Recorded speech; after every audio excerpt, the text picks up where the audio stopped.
நீங்கள் பார்த்து கொண்டிருப்பது உங்கள் ஜாஷுவா டிவி. சகல ஜனங்களுக்கும் நற்செய்தி.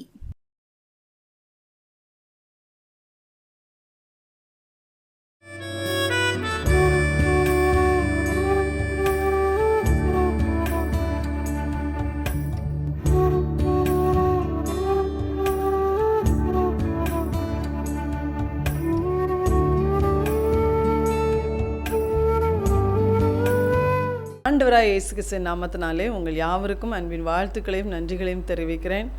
கர்த்தருடைய ஆலோசனை நேரம் என்ற நிகழ்ச்சியின் வாயிலாக உங்களோடு கர்த்தர் பேசுவதற்காக நான் ஆண்டவரை ஸ்தோத்திரிக்கிறேன். இந்த நாளிலும் அவனுடைய வார்த்தையை கேட்கும்படியாய் வந்திருக்கிறேன். நாம் ஒரு நிமிஷம் அவனுடைய முகத்தை நோக்கி பார்ப்போம். எங்கள் அன்பின் பரலோக பிதாவே, மெய் ஸ்தோத்திரிக்கிறோம் அப்பா. உடைய பரிசுத்த வார்த்தைகளை கேட்க உடைய பாதத்துக்கு வந்திருக்கிறோம். நீர் என்னோடும் எங்களோடும் பேசுவீராக. அடியாளை மறைத்து நீ வெளிப்படும். இயேசுவின் நாமத்தில் பிதாவே, ஆமேன். இந்த நாளிலும் கர்த்தர் நம்மோடு பேசும்படியாய் கொடுத்தனுடைய வார்த்தை யோவான் எழுதின சுவிசேஷம் 19வது அதிகாரம் 28வது வசனம்.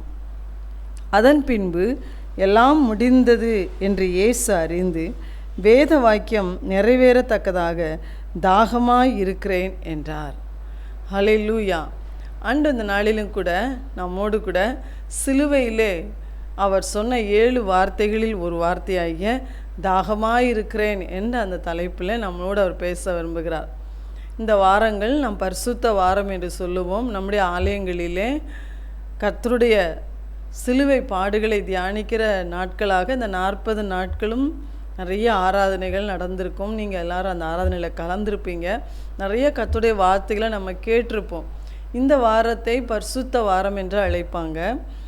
அந்த பெரிய வெள்ளிக்கிழமை அன்று தான் நம்முடைய ஆலயங்களிலே அந்த கர்த்தர் சிலுவையிலே சொன்ன அந்த 7 வார்த்தைகளையும் குறித்து ஒவ்வொருவர் மூலமாக ஆண்டவர் பேசுகிறத நம்ம கேட்டு எவ்வளவோ ஆசீர்வாதங்களை பெற்றிருக்கிறோம்.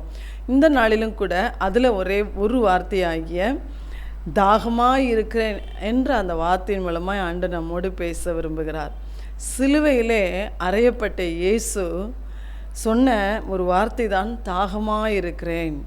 இயேசு எல்லாம் முடிந்தது என்று அறிந்து வேத வாக்கியம் நிறைவேறத்தக்கதாக தாகமாக இருக்கிறேன் என்று சொன்னார்.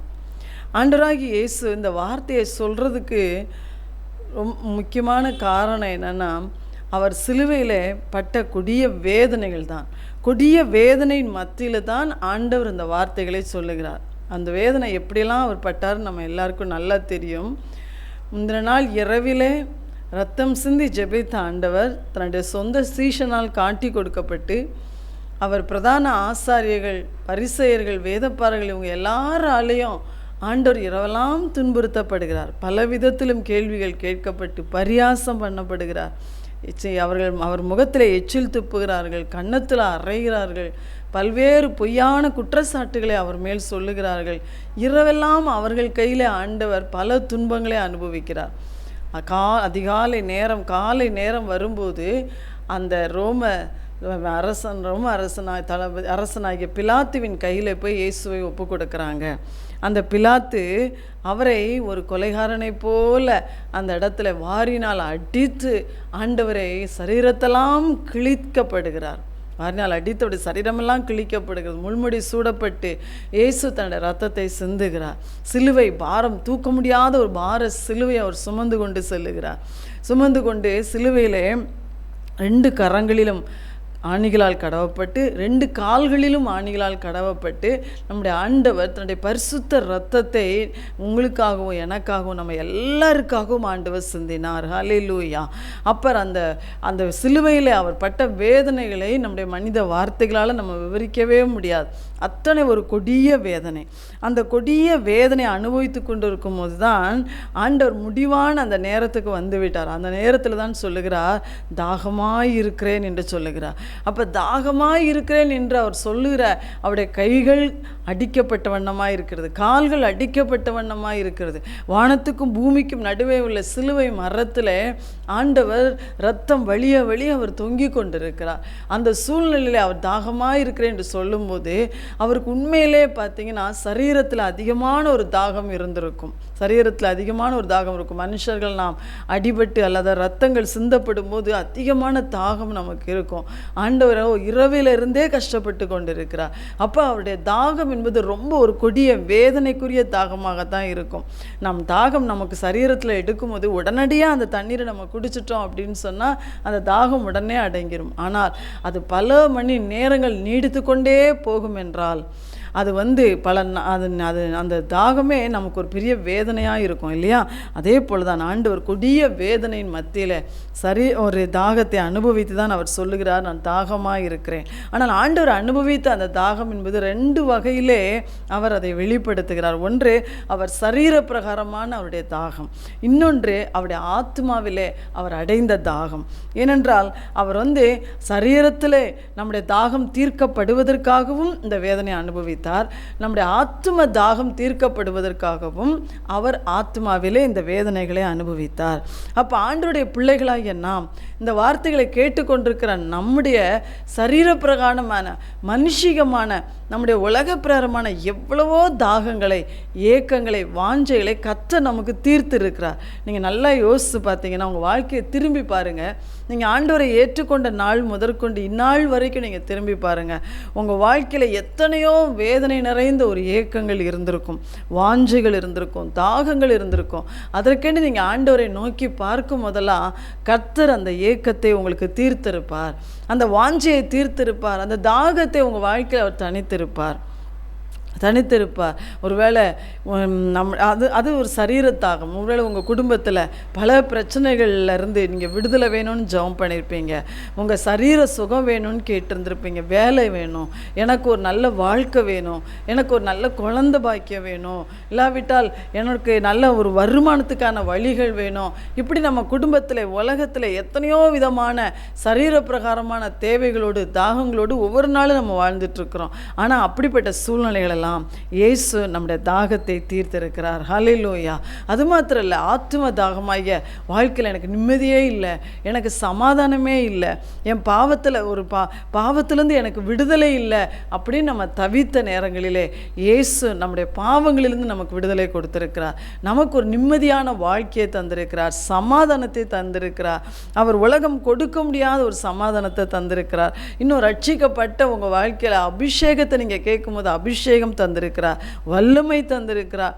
எவ்வளவு ஆவிக்குரிய ஆசீர்வாதங்களை, ஜெப ஆவியை நம்ம மேலே ஊற்றி இருக்கிறார். மற்றவங்களுக்கு ஆசீர்வாதமாய் நம்மளை எடுத்து நிறுத்தி இருக்கிறார். அப்போ ஆண்டவர் நம்முடைய சரீர பிரகாரமான தாகங்களையும் தீர்த்திருக்கிறார், நம்முடைய ஆத்ம தாகங்களையும் ஆண்டவர் தீர்த்திருக்கிறார். ஹல்லேலூயா.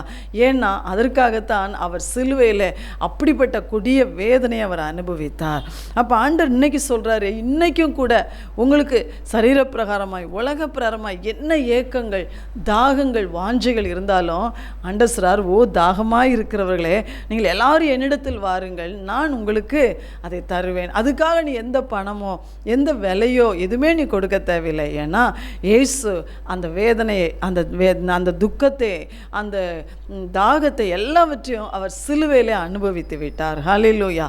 அப்போ இன்றைக்கும் கூட உங்கள் உலக வாழ்க்கையில் எனக்கு அன்பே இல்லை, எனக்கு என்னுடைய குடும்பத்தில் பல பிரச்சனை, எனக்கு எப்படியாகிலும் இதிலிருந்து ஒரு விடுதலை வேணும், நான் நிம்மதி இல்லாமல் வாழ்ந்துட்டுருக்கிறேன் அப்படின்னு சொல்லி நீங்கள் என்னென்ன ஏக்கத்தோடு இருக்கிறீங்களோ அதை ஆண்டவரை பார்த்து சிலுவையில் உங்களுக்காக எனக்காக தாகமாக இருக்கிறேன் என்று சொன்ன அன்பு நேசரை பார்த்து நீங்கள் கேட்டு பாருங்கள். அவரிடத்துல நீங்கள் கேளுங்க, என்ன தாகமாக இருந்தாலும் கர்த்தர் அதை தீர்த்து விடுவார். ஹல்லேலூயா.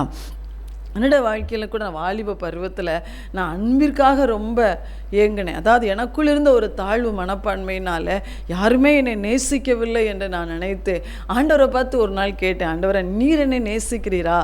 இயேசுவை குறித்து சிறு வயதிலிருந்து நான் போதிக்கப்பட்டிருக்கிறேன், சிறு வயதிலிருந்து கற்றுக் கொடுத்து வளர்க்கப்பட்டிருக்கிறேன். அப்போ ஆண்டவர் தான் நம்முடைய தெய்வம் என்று நல்லா எனக்கு தெரியும். ஆனால் ஆண்டவர்கிட்ட ஒரு நாள் கேட்டேன், ஏசப்பா நீ எனக்கு யாருமே என் மேலே அன்பு செலுத்துகிற மாதிரி எனக்கு தெரியல, ஆனால் நீர் என்னை நேசிக்கிறீரா என்று சொல்லி எங்கள் வீட்டு மேல் மாடியில் போய் நின்று எத்தனையோ நேரங்கள் அப்படியே கண்ணீரோடு நான் வானத்தை பார்த்து அழுதிருக்கிறேன். ஒரு நாள் இயேசு என்னை தேடி வந்தார். நான் என்ன வார்த்தையை சொல்லி அவர்கிட்ட தாகத்தோடு கதறணும் அதே வார்த்தையை ஆண்டவர் சொன்னார், நான் உன்னை நேசிக்கிறேன் மகளே.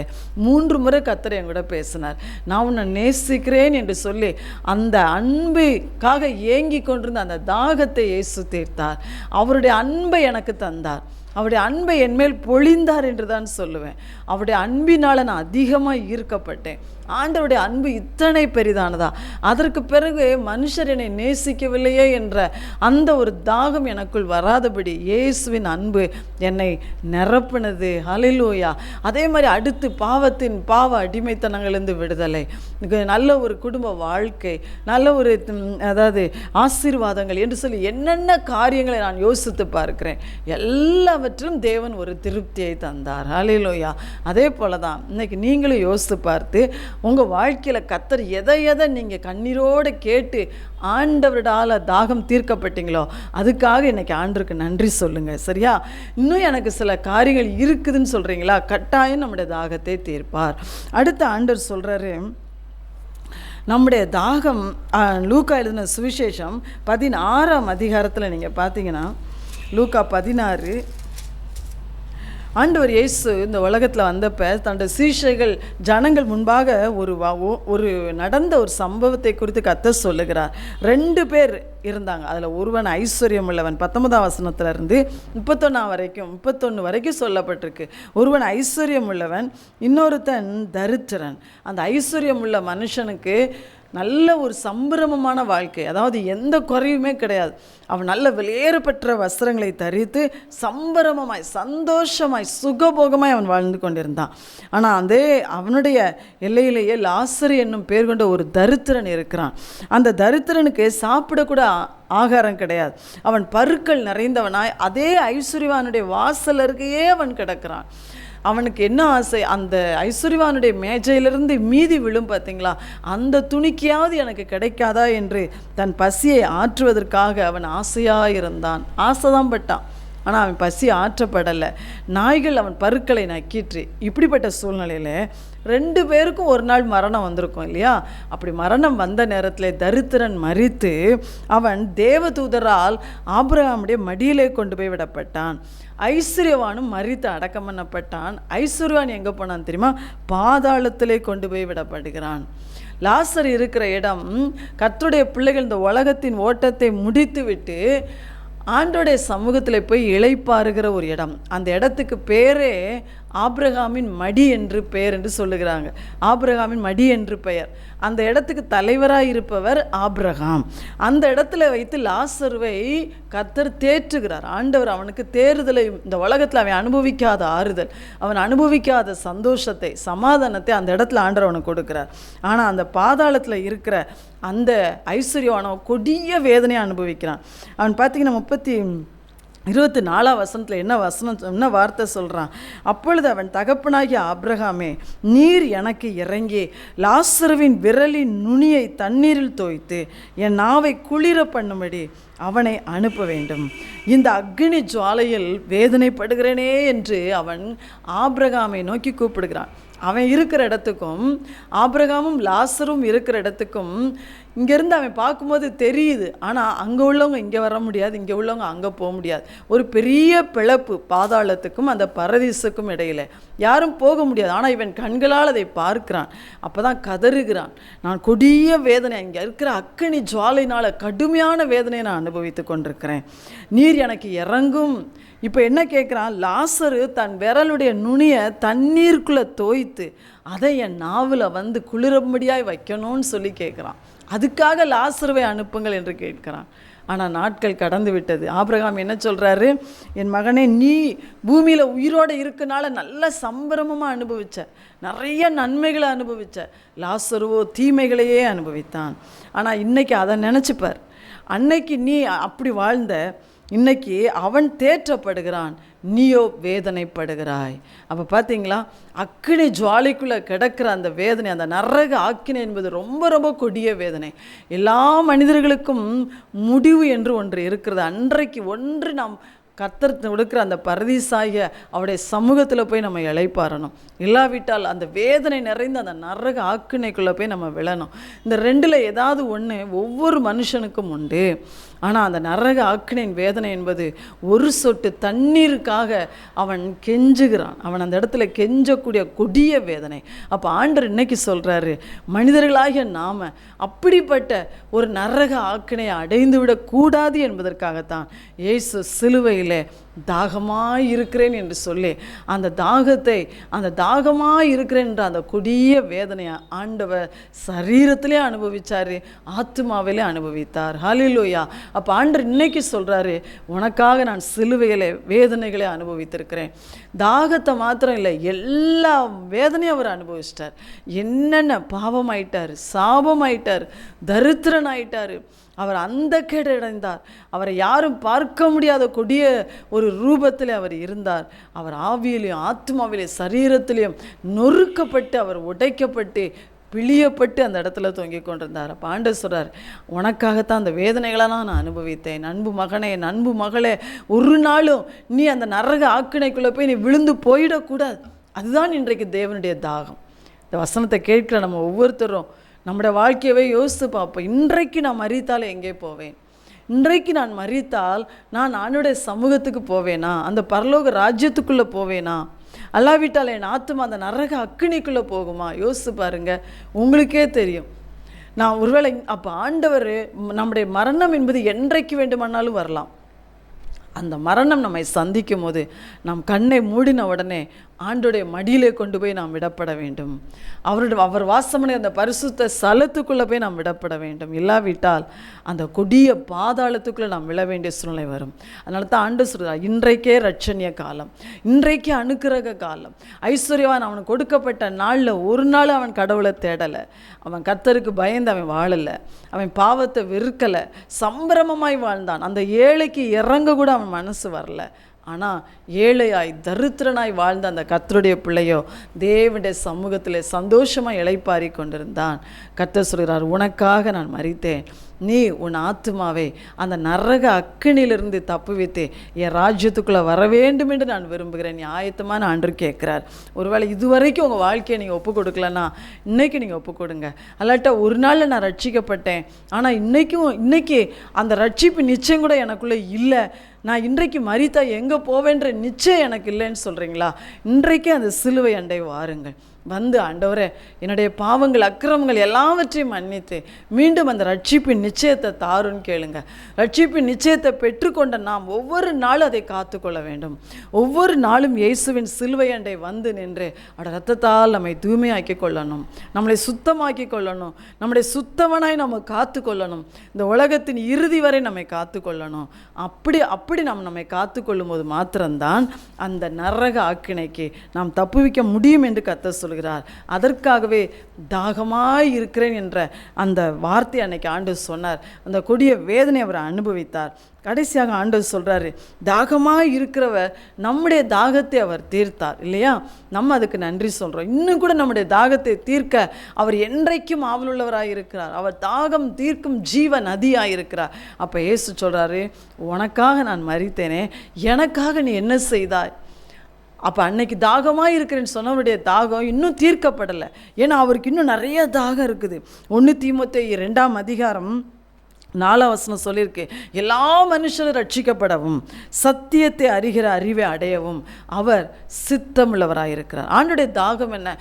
இந்த உலகத்தில் இருக்கிற எல்லா மனுஷரும் ரட்சிக்கப்படணும், எல்லா மனுஷரும் பாவத்திலிருந்து மீட்கப்படணும், எல்லாரும் அவருடைய சத்திய வசனத்தை அறிந்து கொள்ள வேண்டும். ஹல்லேலூயா.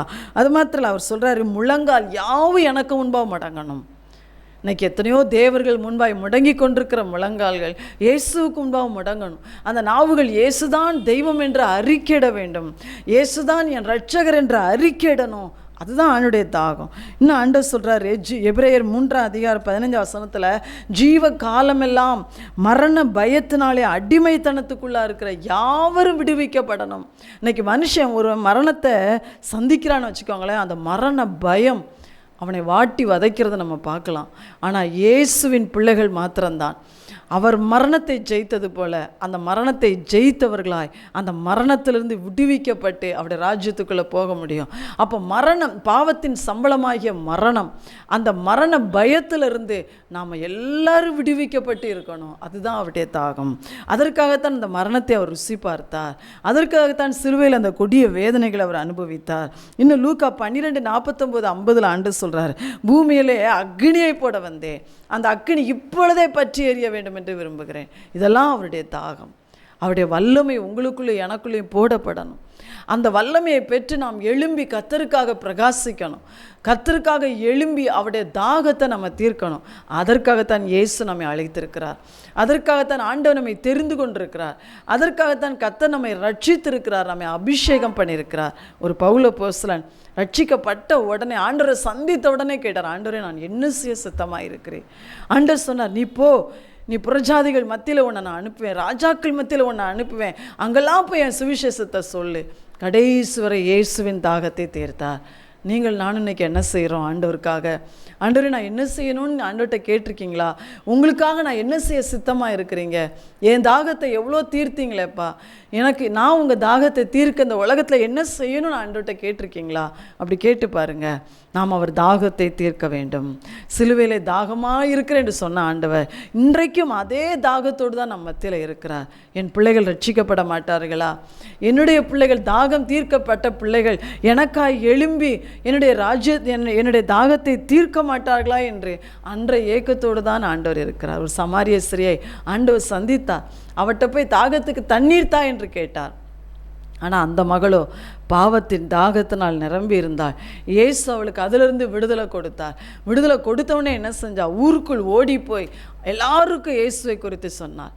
எல்லாரும் வந்து பாருங்க, என்னுடைய வாழ்க்கையை அப்படியே சொன்ன ஒரு மேசியா வந்திருக்கிறாரு, அவர் கிறிஸ்துதானான்னு பாருங்கன்னு சொல்லி இயேசுவை குறித்து அந்த ஊரில் சாட்சி சொன்னாள். அவள் சொன்ன வார்த்தையை கேட்டு அநேகர் ஆண்டவரை விசுவாசித்தார்கள். அப்போ பார்த்தீங்களா, ஆண்டவருடைய தாகத்தையும் அவள் தீர்த்து விட்டாள், அவளுடைய தாகமும் தீர்க்கப்பட்டது. இதுதான் கர்த்தர் நம்மிடத்தில் எதிர்பார்க்கிறார். நாம் அவருடைய தாகம் தீர்க்க என்ன செய்கிறோம்?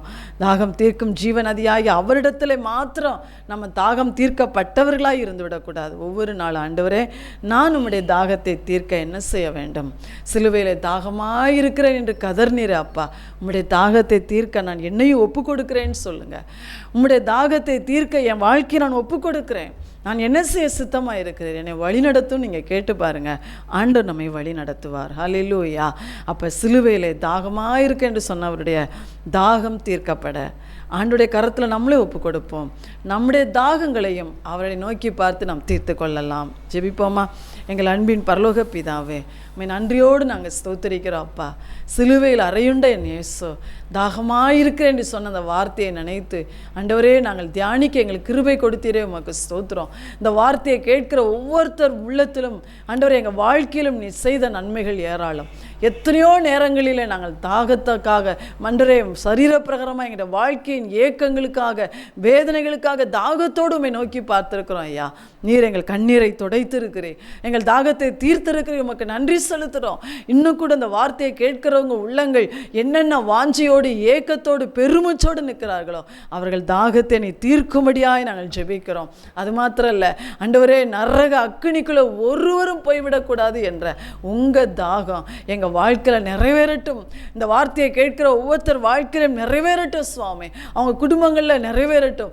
ஒருவராகிலும் கெட்டு போய் விடாதபடி, அந்த நரக அக்கினிக்குள்ள ஒருவரும் பிரவேசித்து விடாதபடி எல்லாரையும் அந்த அக்கினிக்கு நீ தப்புவிக்கும்படியாக நாங்கள் ஜெபிக்கிறோம் ஐயா. ஐயா, உம்முடைய பிள்ளைகள் நாங்கள் உங்கள் தாகத்தை தீர்ப்பதற்கு இன்றைக்கு எங்கள் எல்லாரையும் உம்முடைய கரத்தில் ஒப்பு கொடுக்கிறோம். உங்களுடைய வல்லமையை எங்கள் ஒவ்வொருவர் மேலும் ஊற்றுங்கப்பா. வசனத்தை கேட்கிற எல்லாரும் மேலும் ஊற்றி இந்த கடைசி நாட்களில் உம்முடைய தாகத்தை தீர்க்கிற ஜனமாய் எங்களை நீ எழும்பி நிற்க வைக்கும்படியாய் ஜெபிக்கிறோம். நீர் அப்படி செய்வதற்காக உமக்கு நன்றி. இயேசுவின் நாமத்தில் கேட்கிறோம் ஜீவனுள்ள தகப்பனே. ஆமென், ஆமென்.